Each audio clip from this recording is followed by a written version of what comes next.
Let's shift focus to the battlefield in Ukraine. Kyiv's much-awaited counteroffensive is underway. Ukraine's soldiers are attacking Russian positions. They are taking the battle to Russia. Ukraine's focus is on the southeast. So what is Zelensky's plan and how will Russia respond? More importantly, who's in a better position to gain the upper hand?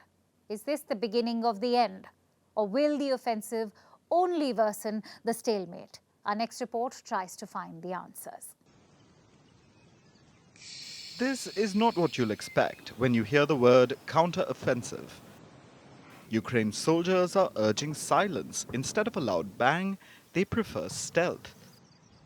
A lot is riding on this counteroffensive. It could define the trajectory of this conflict and determine the future of Ukraine itself. Ukrainian forces have spent 6 months preparing for this. They're armed with Western weapons and training. What are their goals? They want to push the Russian forces back as much as they can. Currently, Russia controls 20% of Ukraine's territory. The aim to win back everything is a long shot, so Ukraine's approach will be more targeted. These bridges could be among the potential targets. The Kerch Strait Bridge and the land bridge through Zaporizhzhia. They're vital for Russia. They enable access to Crimea, and they're used as supply routes for the Russian military. Dealing a blow to Russia here would handicap its forces. Ukraine tried to inflict some damage there, but the Russians say they repelled a major attack.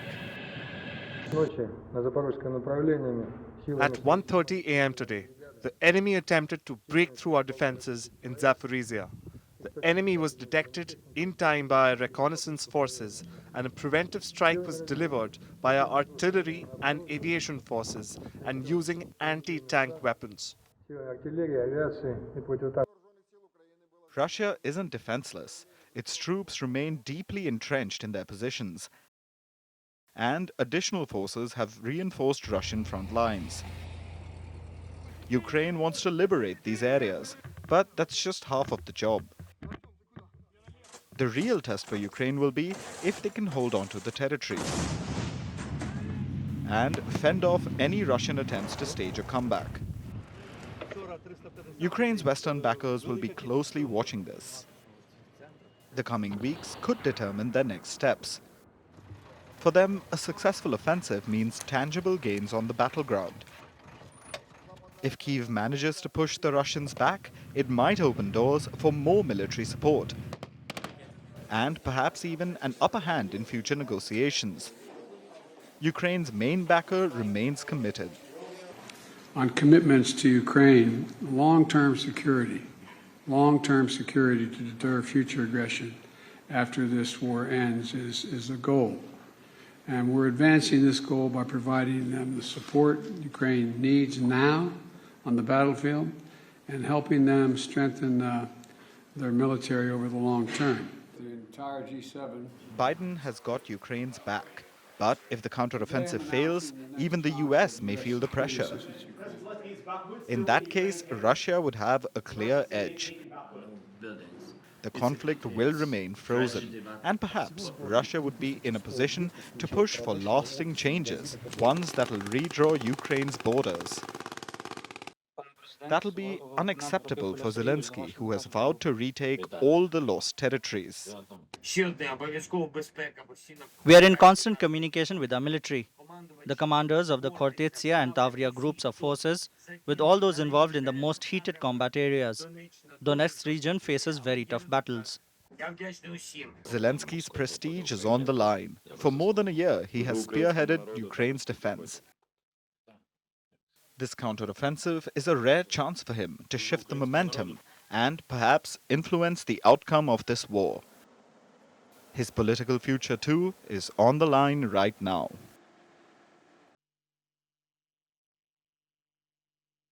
Yesterday, we told you how Donald Trump's legal problems are increasing. Today, we have more news about his mounting legal troubles. The former president has been indicted once again. And this is a federal indictment. What does that mean? It's simple. Donald Trump now faces federal criminal charges, at least 7 of them from obstruction of justice to those under the Espionage Act. That makes Donald Trump the first US president to face federal charges. Talk about him making history, only this time it's for all the wrong reasons. An indictment is different from a conviction. Trump has not been convicted yet, and he's innocent until proven guilty. But what impact will this indictment have on his White House bid? And how are Republicans reacting to this news? Our next report tells you more. Donald Trump's legal woes aren't going away anytime soon. In fact, they're only getting bigger. Donald Trump is being investigated for a lot of things, from falsifying business records to trying to overturn the 2020 elections. But perhaps the most severe probe is the one Special Prosecutor Jack Smith is running. This relates to classified documents being found at Trump's residence in Florida. And now the former president has been indicted on 7 counts. The charges include obstruction of justice, destruction or falsification of records, conspiracy, and false statements. Seems like the US Justice Department is leaving no stone unturned to ensure Trump gets convicted. Trump is also facing a charge under the Espionage Act. If found guilty and convicted, Trump could face several years in prison. But that's a long shot, so Trump need not be packing his bags yet. Last year, the FBI seized some 11,000 documents from Trump's residence, Mar-a-Lago. About 100 of these documents were termed classified, and some were even labeled top secret. Now, Donald Trump, understandably, is not happy with the news of the indictment. He published a 4-minute video on Truth Social condemning the US Justice Department and Biden administration. Very sadly, we're a nation in decline, and yet they go after a popular president, a president that got more votes than any sitting president in the history of our country, by far, and did much better the second time in the election than the first. And they go after him on a boxes hoax, just like the Russia hoax and all of the others. This has been going on for 7 years. They can't stop because it's election interference at the highest level. There's never been anything like what's happened. I'm an innocent man. I'm an innocent person. Republicans have also come out and vehemently condemned Trump's indictment. House Speaker Kevin McCarthy said it was unconscionable for a president to indict the leading candidate opposing him. He also said that Republicans in the House of Representatives will hold this brazen weaponization of power accountable. Trump's primary rival, Ron DeSantis, said, "We have for years witnessed an uneven application of the law depending on political affiliation." But with Trump's indictment, the GOP primary could become all about him and the alleged political vendetta that he's a so-called victim of. The indictment, in fact, is expected to give Trump a boost in the polls. It's also predicted to give him a bump in fundraising ahead of the GOP primary. So while his legal troubles are dragging Trump down, his political prospects are on the rise. Trump is leading the pack of contenders within the Republican Party for the next presidential ticket. If things stand as the way they do right now, he will comfortably win the Republican nomination. Almost 50% of Republican primary voters are rallying behind the former president. Ron DeSantis is a distant second, with just about 19% of the support. Even if Trump were to be convicted of any of the charges leveled against him, he would still be eligible to run for the White House. And who knows, Trump could very well make a comeback to the White House, his legal troubles notwithstanding. Because you can only discount Trump at your own risk. Just ask the Democrats.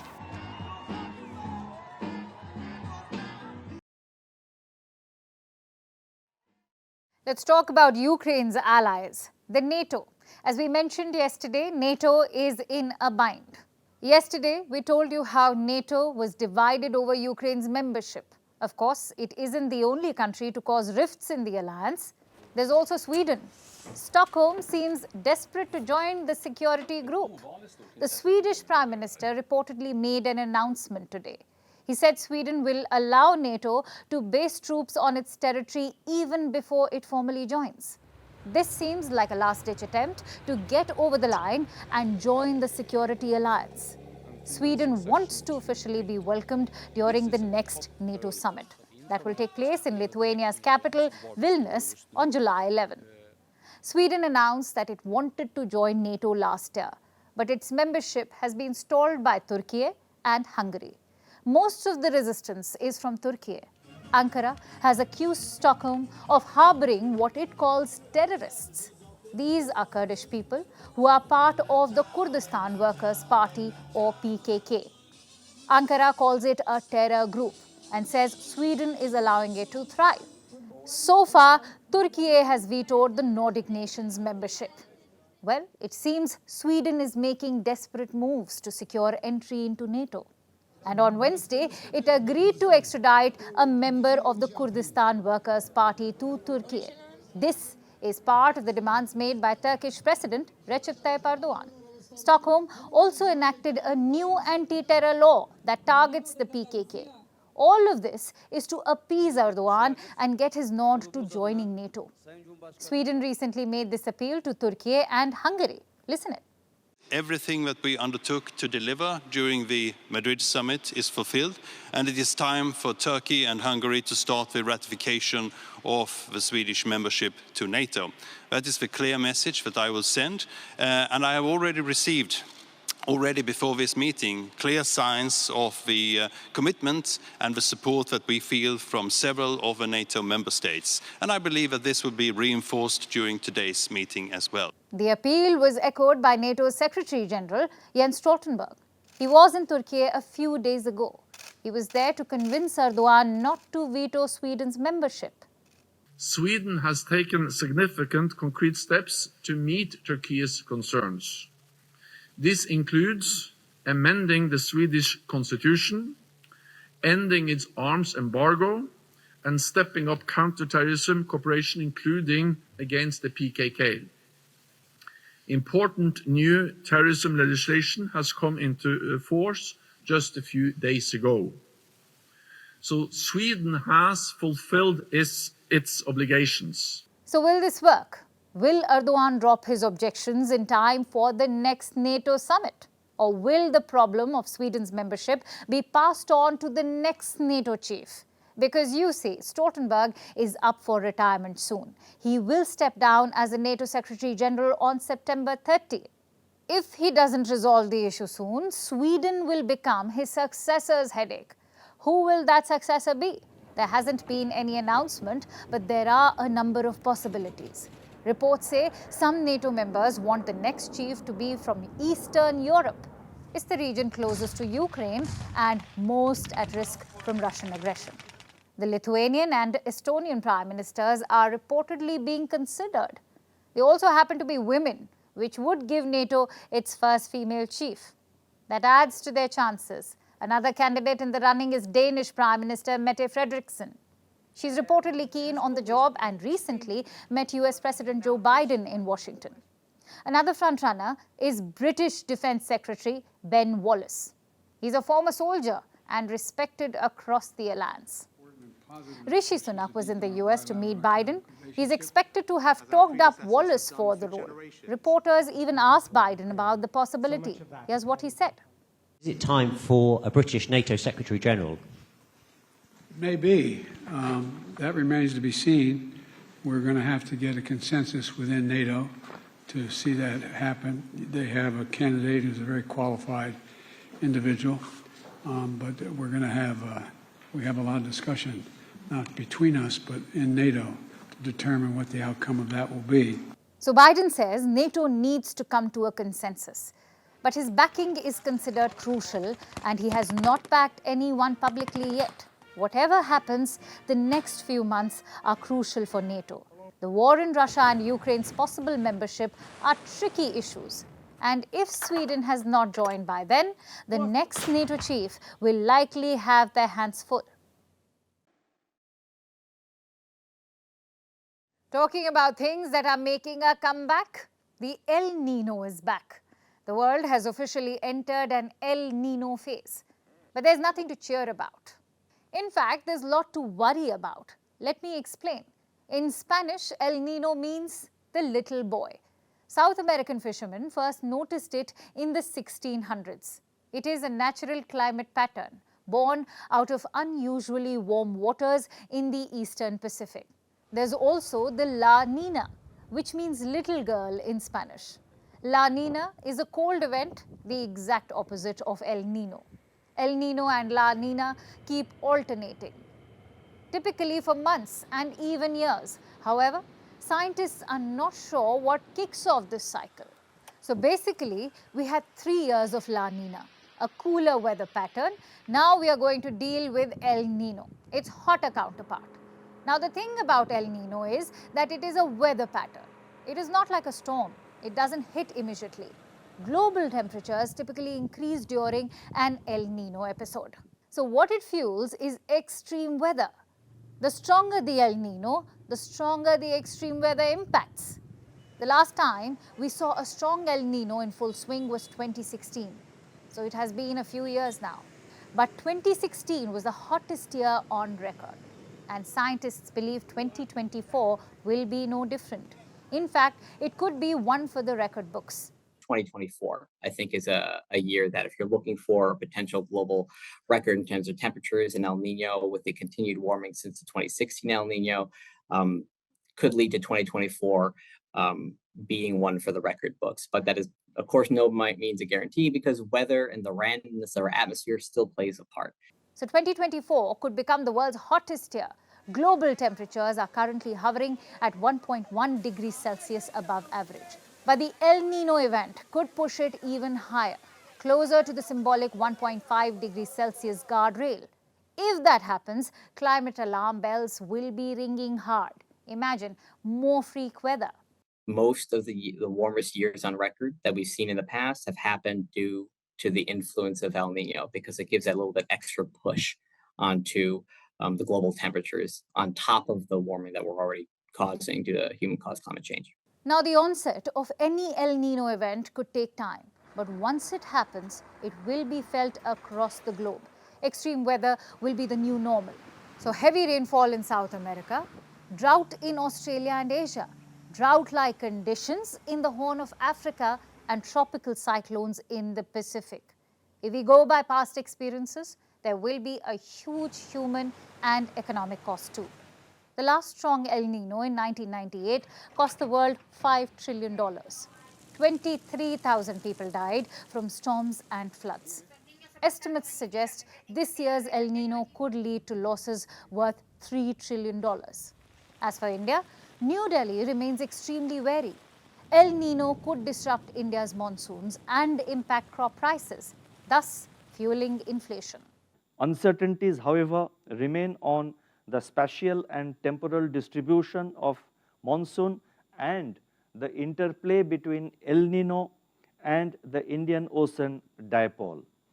Geopolitical tensions, uncertainties around the monsoon and international commodity prices, especially sugar and rice and also crude oil, and the volatility in global financial markets pose upside risks to inflation.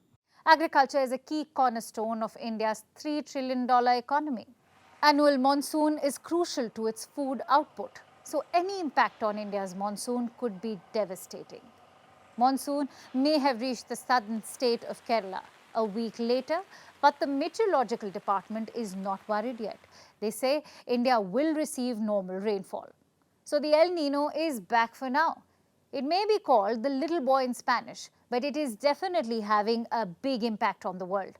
As the El Nino returns, extreme weather is not far behind, and countries must gear up to deal with it. And with that, I bring you Vantage Shots, images that tell the story.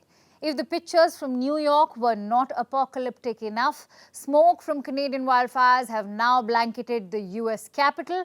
Washington, D.C. is now choking on smog.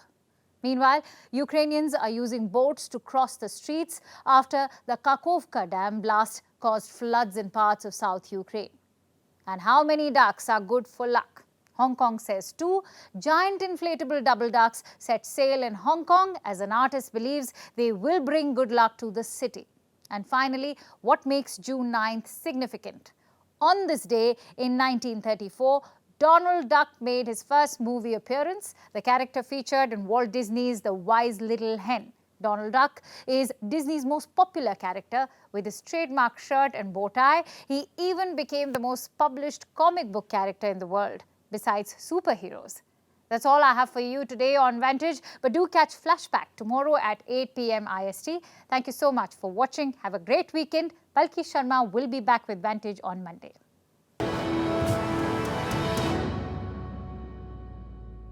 If you follow international news, you must have heard of sanctions. The US sanctions Russia, the UK sanctions China. Have you wondered what it's all about?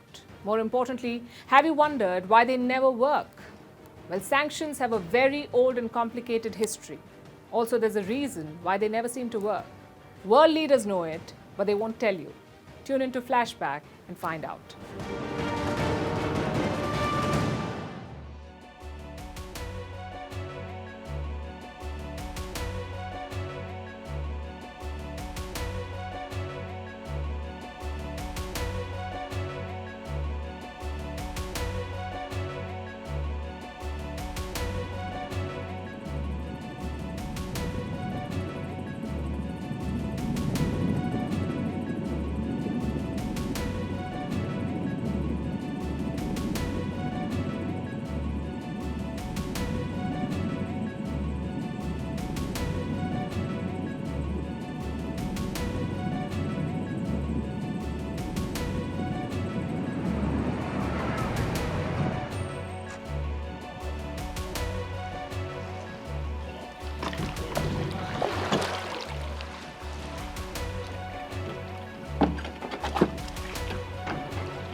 The US and Russia are dangerously close to an armed conflict.